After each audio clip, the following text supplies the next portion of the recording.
Diddy Trial Day 23. Diddy tried to block Kanye, but now, he revealed Diddy's buried secret. The courthouse was quieter than usual that morning. A slow fog hung over Foley Square, wrapping around the iron fencing and cold stone walls of the federal building like a warning. The streets were already lined with news vans. Cameramen adjusted their lenses. Reporters rehearsed their live stand-ups, waiting for anything new. This was day 23 of the federal trial against Sean Diddy Combs, now accused of racketeering, coercion, and trafficking. A case that had already stunned the nation with allegations of power abuse, secret recordings, and the kind of details that rarely make it past an entertainment headline. The atmosphere outside had become routine, familiar even, until 9:47 a.m. That's when the black Maybach pulled up.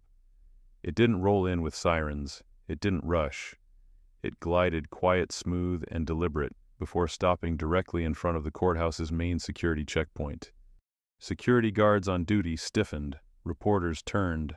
For a few seconds no one moved. Then the rear passenger door opened, and out stepped Ye. Kanye West, now legally known as Ye, emerged dressed entirely in white. A white oversized hoodie, white tactical pants, white sneakers. Even his sunglasses had a pale mirrored sheen. It was a look that contrasted sharply with the gray stone behind him, and the gravity of the building he approached. His presence felt both ghostly and prophetic, like someone showing up to haunt the moment, or maybe to interrupt it. Walking beside him was Christian Combs, Diddy's son. The two didn't smile, they didn't wave. They walked with quiet determination straight toward the metal detectors at the main entrance. Cameras exploded into action, microphones pointed in their direction. Reporters called out questions. Yeah, why are you here today? Are you testifying? Are you supporting Diddy? Yeah didn't answer, neither did Christian. They kept walking, heads down. But when they reached the first checkpoint inside, everything stopped. Court officers looked over Ye's ID and motioned for him to step aside. A few words were exchanged in low tones, then slightly louder. Christian leaned in, speaking with a staff member. Ye remained composed, though his jaw tightened. A deputy explained, "You're not on the approved list for entry to the courtroom on the 26th floor." "What do you mean?" Ye asked, voice level. "I'm here for my brother." "I understand, but the defense has submitted a list. Only pre-approved names can go in. You're not one of them." The press pool caught some of this exchange. The sound of camera shutters continued. Ye looked toward the elevators, then toward Christian. No one moved to intervene on his behalf. According to sources inside the courthouse, one of Diddy's lead attorneys had specifically requested that no non-essential guests or associates, including high-profile individuals, be permitted in the main courtroom that day. Even if they came with family, even if they were famous, even if they were the moment held. Security offered him an alternative. He could wait in a secondary overflow room on the 23rd floor, usually reserved for excess public observers or unregistered media. It had no screens, no video feed from the courtroom, just chairs, 4 white walls, and a closed door. He nodded once, slow and deliberate. He and Christian were escorted to the elevator. When the doors opened on the 23rd floor, there was no one else waiting. No reporters, no fans, just a government-assigned security guard standing by the doorway. The room was cold, unfurnished aside from a row of chairs. Ye sat down. Christian stood for a moment, then joined him. The two didn't speak much. The silence in that room stretched out long and uncomfortable. 20 minutes passed. No one approached them. No one invited them upstairs. No message from Diddy's legal team. No exception was made. Eventually, Christian stood again. He said something to Ye quietly. They both exited. By 10:14 a.m., the Maybach had pulled away from the courthouse, disappearing down Worth Street. Outside, the press reaction was immediate. Was Ye being silenced? Was this calculated? Why would Diddy's team block his entry? This wasn't just a random visit. Not during a federal RICO trial. Not when Diddy's empire was at stake. And certainly not when Ye was willing to show up in person. Some commentators speculated Ye's appearance could have unintended consequences. If he was called as a potential witness, willing or otherwise, it might complicate defense strategy. Others suggested that Ye may have known or seen things in the past that were now legally sensitive. Whatever the truth, the optics were clear. Ye came to support a man on trial for organized abuse, and that man's team didn't want him in the room. The public was left to guess why. Meanwhile, on the 26th floor, court was in session. The day's proceedings began without reference to the scene downstairs. Judge Feldstein entered promptly. Attorneys were already seated. Jurors had been instructed to avoid all media coverage, including the moment outside that was already going viral on social platforms. "Let's proceed," the judge said plainly. The first witness was escorted in a senior Homeland Security agent, dressed in a suit, straight-backed and carrying a thick folder. He had been part of the tactical team that executed the federal raid on Diddy's Los Angeles residence in 2024. What he described over the next hour would shake the courtroom. In his sworn testimony, the agent laid out the chain of events that led to the raid: sealed affidavits, coordinated surveillance, anonymous witness statements, and encrypted tip lines pointing toward ongoing illegal activities involving weapons, narcotics, and coercive behavior. With the prosecution's permission, he presented photographic evidence recovered from the scene. One by one, images appeared on the courtroom monitor: boxed pallets of baby oil and lubricant stacked to the ceiling in a temperature-controlled garage. Firearms, including 2 semi-automatic rifles and a Glock pistol, one of which had a defaced serial number. A drum-style magazine loaded with 59 green-tipped bullets, military-grade armor-piercing.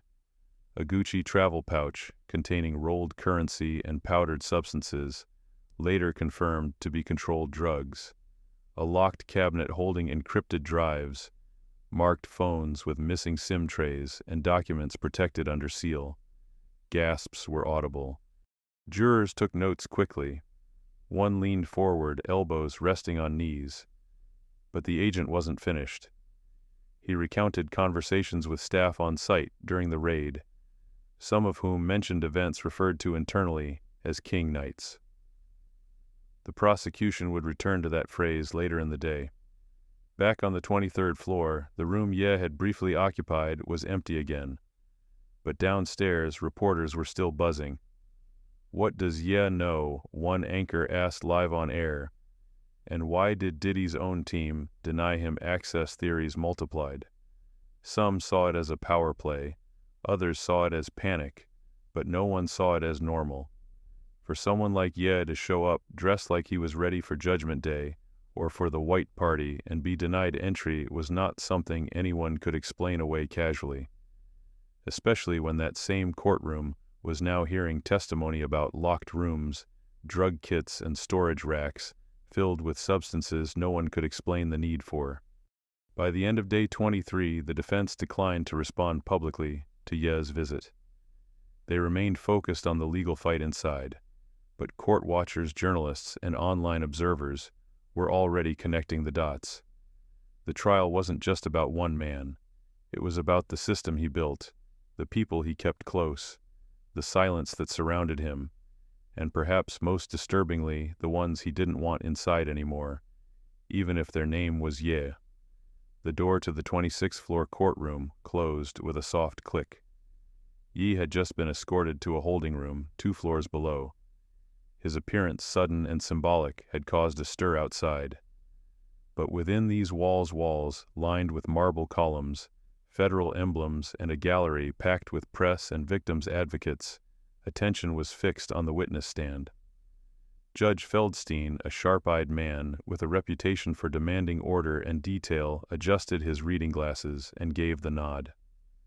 Prosecutors rose without delay. "Your Honor, the government calls Special Agent Darren M. Lowry to the stand." The courtroom fell still. Agent Lowry, mid-40s, clean-cut, wearing a dark suit with a Homeland Security lapel pin, made his way forward. He stood with the quiet, trained posture of someone used to being under pressure. He raised his right hand. "Do you swear to tell the truth, the whole truth, and nothing but the truth, so help you?" "God, I do." He sat. What followed over the next 2 hours was a slow, meticulous unwrapping of what federal agents had found inside Sean Diddy Combs' Los Angeles compound during the 2024 raid. It was not delivered with drama. It didn't need to be. The evidence spoke for itself. Agent Lowry began with a timeline. The raid, he explained, was the result of an 11-month investigation involving multiple federal agencies.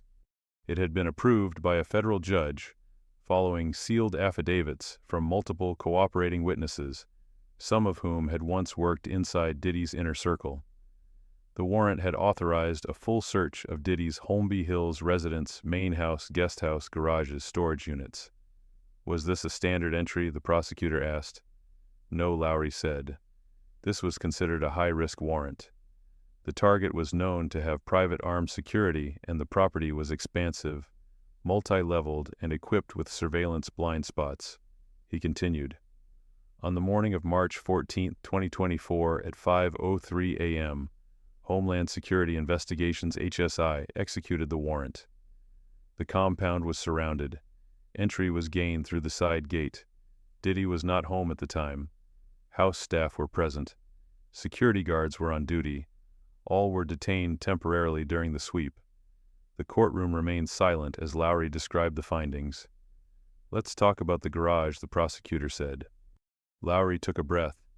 In the west garage, he said, agents discovered industrial shelving units installed along all 3 walls.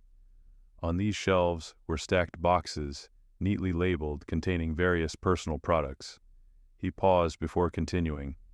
"We documented and removed 900 individual bottles of Astroglide lubricant and 200 bottles of Johnson & Johnson baby oil."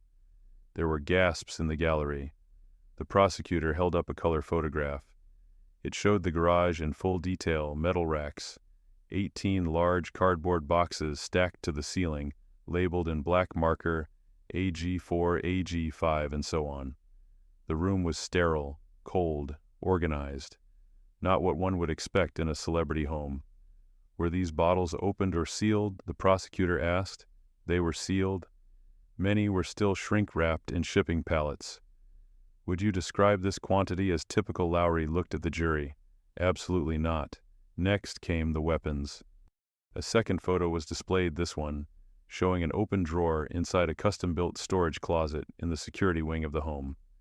Inside were several firearms, 2 AR-15 style rifles, a Glock 19 pistol, a tactical shotgun, a drum-style magazine capable of holding 60 rounds.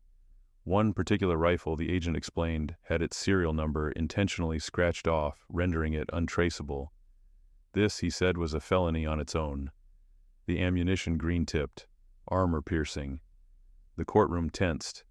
Were these firearms secured in a safe? The prosecutor asked. No, they were in a drawer, unlocked. Who had access? According to staff, Mr. Combs' private security team. The jury was visibly uncomfortable. Even for a celebrity of Diddy's stature, the scale and nature of the materials found raised questions. Why were there hundreds of bottles of personal lubricant and baby oil?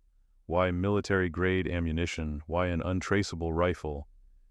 No one in the room said the word intent, but everyone was thinking it. The next image changed everything. On the courtroom screen now appeared a photograph of what looked like a designer toiletry pouch, Gucci monogrammed, worn at the edges, placed on a nightstand. Agent Lowry confirmed it had been recovered from Diddy's master bedroom. Inside, several tightly rolled stacks of $100 bills, 2 vials of unidentified pills, later tested and confirmed to contain MDMA and benzodiazepines, a small plastic bag of white powder, a burner phone with no SIM card. This pouch, Lowry testified, had been mentioned by multiple witnesses before the raid. It was described as the pouch that had to be there during certain gatherings known internally as King Nights. One of the jurors scribbled that phrase down in capital letters. The prosecution let the moment linger. Then they asked, was anything else found inside the home that suggested the use of these materials? Yes, Lowry replied. Several rooms had blackout curtains, adjustable lighting rigs, and mounted sound systems. One guest bedroom had walls lined with acoustic foam. "Did you find any footage?" Lowry nodded. "We recovered 4 encrypted hard drives. Digital forensics is ongoing, but a preview of the unencrypted data showed multiple folders, labeled with code names and dates. One folder was titled August Sessions, BV-LM. The defense objected to speculation. The judge sustained. But the impression had already landed. Something was being curated, categorized, stored. Across the aisle, Diddy sat still, expressionless. He occasionally whispered to his attorney. His suit was pressed, his posture straight, but the energy around him had changed. This wasn't gossip. This was federal testimony under oath, corroborated by physical evidence, by timelines, by items pulled from his bedroom drawers. No one could unsee what had just been shown. After a brief recess, the prosecution shifted gears. They began asking about how these materials, especially the substances and supplies, could relate to patterns of behavior. Were any staff members interviewed who had knowledge of these items? The prosecutor asked. "Yes," Agent Lowry said. "We spoke to 3 former assistants, 2 house staff, and 1 contracted technician. All stated that these items were present for at least 3 years. Many believed they were used for specific late-night gatherings hosted by Mr. Combs." The prosecutor nodded, then stepped aside. The judge turned to the defense. "Your witness." Defense attorney Brian Steele rose from his seat. He walked slowly toward the witness stand. "Agent Lowry," he began, voice calm. "You're a trained federal officer with years of experience, correct?" "Yes." "Have you conducted searches of celebrity homes before?" "Yes." "In your experience, have you ever found large quantities of skincare products, personal lubricants, or spa items?" "Not to this degree, no. But you would agree that being wealthy means having the means to buy in bulk, correct?" "In general, yes." "And would you agree that many celebrities maintain security teams and may own firearms legally?" "Yes." "And in this case, were any of the weapons registered to Mr. Combs?" Lowry hesitated. "Some were registered to his security company." "Did you find any documentation that Mr. Combs personally used those firearms?" Steele continued. "You found drugs in the house, but were they bagged for sale? Labeled for distribution? No. Then would you agree that what was found suggests personal use rather than trafficking?" "I can't say definitively." Steele nodded. "Of course you can't, because the law doesn't convict based on assumption." He sat down. It was a strong moment for the defense, but the jury had seen the photos, and photos don't lie, especially when they show 900 bottles of lubricant stacked like merchandise, especially when one of those guns has no serial number, especially when the pouch described by 3 different witnesses shows up exactly where they said it would be. As court adjourned that afternoon, the mood was unsettled. Outside, the media still chased Ye's story. Inside, the focus was sharpening. The prosecution was building a portrait not of a man who made mistakes, but of a man who built an environment, a system where control was absolute and secrecy was survival. And this day had stripped away more than just legal arguments. It had stripped away illusion.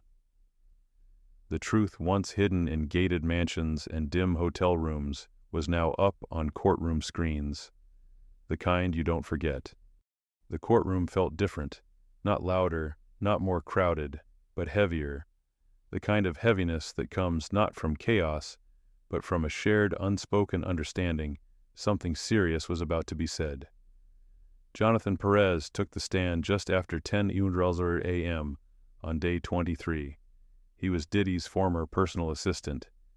Young mid-30s, professionally dressed, composed. He didn't enter with fear. He entered with purpose. The courtroom was watching. So was the press. So were survivors seated in the back, including at least 2 women who had testified in prior weeks. Perez had been granted limited use immunity. That meant he wouldn't be prosecuted based on what he said in court today, as long as he told the truth. This arrangement was not handed out lightly. It meant federal prosecutors believed he had something valuable, something structural, and they were right. Mr. Perez, the prosecutor, began, "Can you explain to the court how you became employed by Mr. Combs?" "I was hired as a junior assistant in 2021. At first, my duties were administrative, scheduling, coordinating travel, sometimes driving. And did those duties change over time?" "They did." "How so?" "There were tasks outside the job description, errands, requests, some of which I was told not to write down." "What kind of tasks?" There was a pause, and then the first time it was said out loud, I was asked to help prepare certain nights. They were referred to as king nights. The words echoed in the courtroom. A juror glanced up sharply. Reporters' pens scratched harder against paper. "Can you define king nights?" the prosecutor asked. "They were nights where Mr. Combs would host private gatherings. These were not public events, no press, no social media, no staff documentation. Only certain people were allowed in. The setting was carefully controlled light sound security. What was your role?" "I would scout the location in advance. Usually a hotel suite, sometimes a private residence rented under a different name." "What kind of setup was required?" Perez began listing red LED lighting panels positioned to create a warm, low-visibility environment. Portable speakers or custom sound systems preloaded with DIDDY'S curated playlists. Specific types of furniture, including soft floor bedding and blackout curtains. Refrigerated beverages, including alcohol and clear liquids in unlabeled glass bottles, and a designer pouch. "Always the same one, the Gucci bag," the prosecutor said. "Yes," Perez nodded. "That bag had to be there. What was inside it?" "Cash, pills, small powder containers, vape pens, sometimes phones I didn't recognize." The courtroom was dead quiet. "Were there other staff involved in these nights?" the prosecutor asked. "Sometimes, but not many. Only those who had worked with him for a long time, or people who had signed strict NDAs, and the women escorted in separately. Some were flown in. Travel was booked by Mr. Combs' private travel coordinator, using burner cards. I didn't ask questions, but I knew not all of them wanted to be there." "How did you know?" Perez hesitated. "You can tell when someone's scared," he said quietly, "or when someone's pretending they're not." The prosecutor then directed attention to a printed exhibit. "Mr. Perez, this is a copy of an internal chat between you and Christina Cororum, Chief of Staff for Mr. Combs. Do you recognize it?" "I do." "Can you read the message you received on March 8th? Perez looked down, took a breath, and read, "Tonight's off. Make sure that clip is gone. Bring anything like that directly to me from now on." "And what was that referring to?" "A video. Describe the video." Perez looked straight ahead. "It was footage from one of the King nights. It wasn't supposed to exist. I had transferred files off an AV laptop we used for lighting effects. One of the folders had a short clip, just under a minute. It showed a woman, Jade, and another man in the hotel suite. She looked detached. The lighting was red. There was no audio. Did you report it?" "I showed it to Christina. She told me to delete it." "I did." "Was that the only video you ever saw?" "Yes. But it made me wonder if there were others." The room shifted. This wasn't just testimony anymore. This was a map, a structure, a code of operation that involved travel agents, bag handlers, lighting crews, and a chief of staff directing what should or shouldn't exist. The prosecutor pressed further. "Did you ever receive instructions not to speak about these nights?" "Yes. It was always clear. Nothing was written down. Any texts would disappear after 24 hours. I was told it was just part of protecting the lifestyle." "Did you feel safe?" Perez paused. "Not really," he admitted. "But I also didn't think I could walk away, at least not without consequences." "Why?" "There was always this message, unspoken but understood: you owe him. He gave you a chance.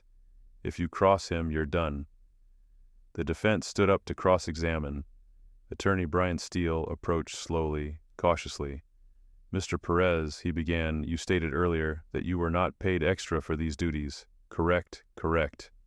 Then is it fair to say you were never officially asked to perform them as part of your job?" "They weren't on the contract, no. Were you ever coerced or forced to do them? No physical coercion, no, so you chose to participate, I chose to stay. That's not the same thing. Steele tilted his head. Did Mr. Combs ever threaten you? No, but he didn't have to. The room was tense again. Steele tried to pivot. So you're saying that your participation in setting up these King Knights makes Mr. Combs guilty of a federal crime, no, Perez said calmly. I'm saying the pattern shows control, structure, planning. I was one of the gears. I'm not the machine. It was a defining moment. The defense had attempted to argue detachment distance between Diddy and the acts being described. But Perez didn't waver, and he wasn't alone. Throughout his testimony, multiple earlier statements from other witnesses had aligned. The pouch was real. The lighting setup was specific. The drugs were always present, but never out in the open. The women were not random. The silence around these events was maintained at all costs. This wasn't chaos. This was control. The prosecutor redirected for one final question. Mr. Perez, why are you testifying today? He looked at the jury, because silence is how this went on for so long.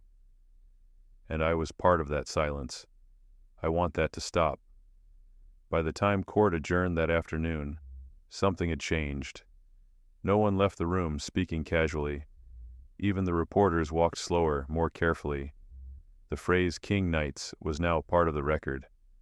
Not as rumor, not as accusation, but as the foundation of a system that had hidden in plain sight for years.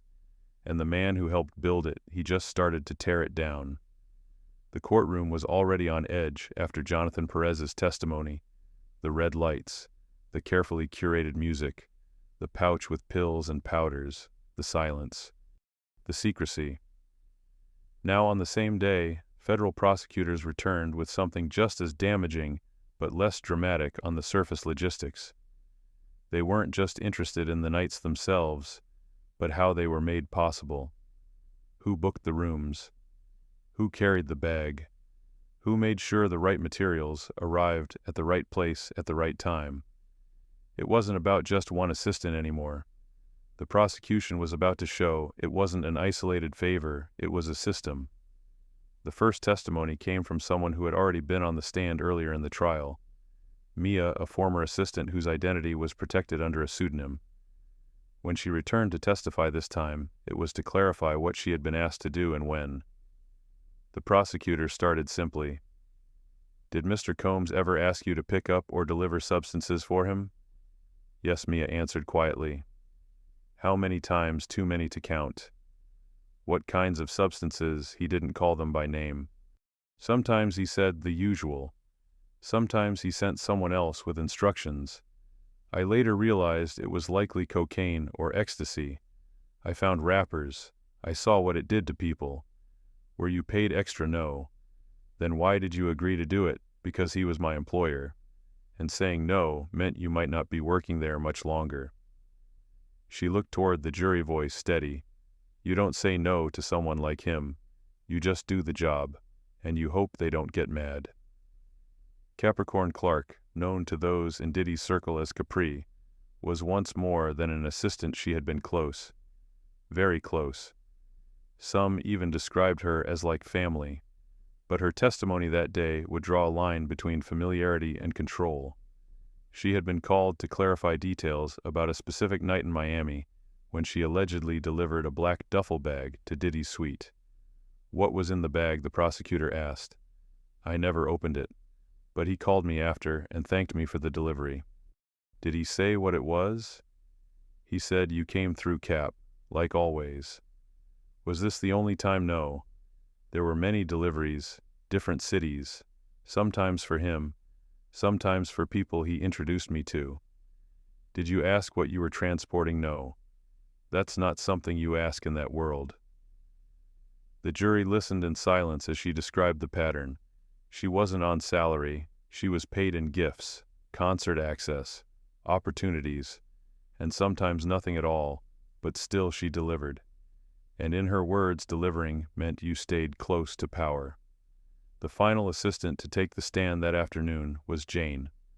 Her story was already a focal point of the prosecution emotional complex, and central to several trafficking charges. But what prosecutors brought out now was something different, her role in the movement of materials. Jane, the prosecutor, said gently, "Did you ever deliver anything for Mr. Combs?" She nodded. "To where hotel rooms, private suites, occasionally to planes. What kind of items? The Gucci pouch. A black box with metal latches, sometimes envelopes. Did you ever open them? No. But I knew what they were for." She looked down for a moment. "One time I asked if he wanted me to check what was inside to make sure it was correct. He said, 'Don't ask, just carry it like you're proud to.' Did that scare you?"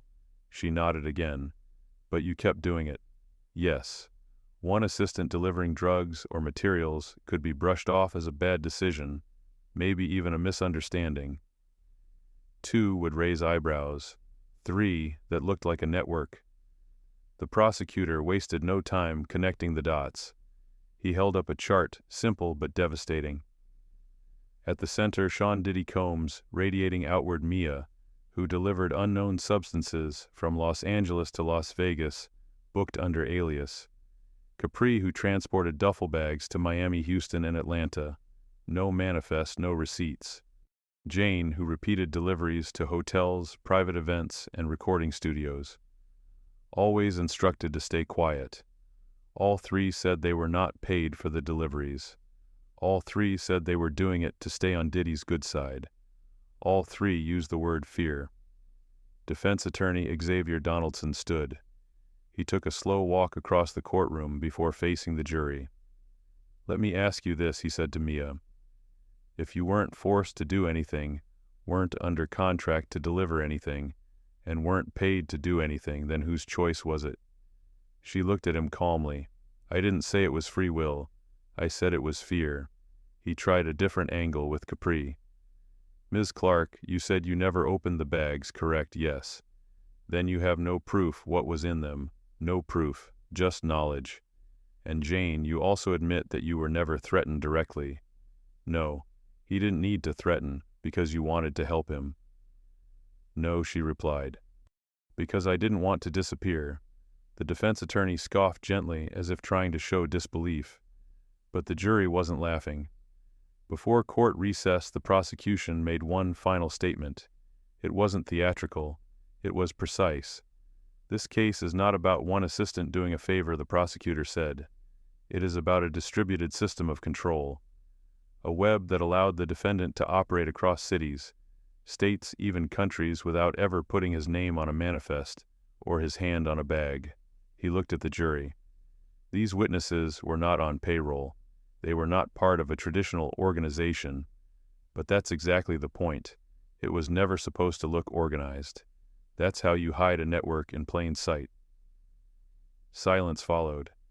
Everyone in the courtroom was thinking the same thing. What looks like chaos from the outside may actually be coordination. As this day drew to a close, it was clear that the trial was shifting. No longer focused solely on shocking behavior or disturbing recordings, it was now becoming a case about infrastructure.